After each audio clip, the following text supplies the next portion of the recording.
பிரியமான கர்த்தருடைய பிள்ளைகளை இப்பொழுது வந்தல் இந்த ப்ரோக்ராமின் மூலமாக உங்களை சந்திப்பதில் நான் பெரும் மகிழ்ச்சி அடைகிறேன். இன்றைக்கும் கூட நாம் விண்ணப்பம் என்பதை குறித்து தியானிக்க இருக்கிறோம். ஜெபம் என்றால் நாம் தேவனிடத்தில் பேசுவதும் தேவனிடத்தில் வந்த பதிலை பெற்றுக்கொள்வதும் ஜெபமாகும். விண்ணப்பம் என்பது நாம் பண்ணுகிற வேண்டுதல்களையும் நம்முடைய தேவைகளையும் தேவனிடத்தில் சொல்லுவது விண்ணப்பம் என்பதாகும். இன்றும் கூட நம் விண்ணப்பம் என்றால் என்ன என்பதை குறித்து தியானிக்க இருக்கிறோம்.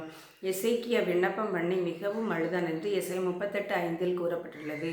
எசேக்கியா ராஜா நீ மரித்து போவர் எசேக்கியா தீர்க்கதரிசியினால் சொல்லப்பட்ட போது அவன் ஆண்டவரிடத்தில் விண்ணப்பம் பண்ணி மிகவும் அழுதான் என்று பார்க்கிறோம்.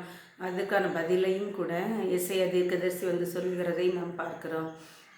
அவனுக்கு ஆயுசு நாட்களை 15 வருடங்களை கூட்டி கொடுத்தார் என்பதை நாம் அறிகிறோம்.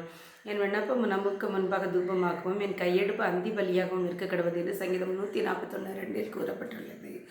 நம்முடைய விண்ணப்பம் தூபமாக ஆண்டவருக்கு முன்பதாக எப்பொழுதும் வருகிறது என்று நாம் அறிகிறோம். நானோ கர்த்தாவை உம்மை நோக்கி கூப்பிடுகிறேன், காலையிலே என் விண்ணப்பம் உமக்கு முன்பாக வரும் என்று சங்கீதம் 88:13 கூறப்பட்டுள்ளது.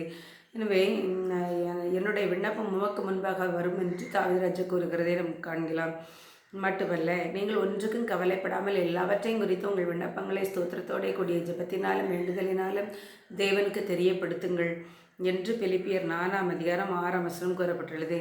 என்ன நேர்ந்தாலும் நமக்கு நன்மை வருமோ வராதோ என்ற எந்த சூழ்நிலையிலும் நம்முடைய விண்ணப்பங்களை தேவனுக்கு ஸ்தோத்திரத்தோടെ கூடிய ஜெபத்தினாலும் தெரியப்படுத்த வேண்டும் என்று வேதம் கூறுகிறது.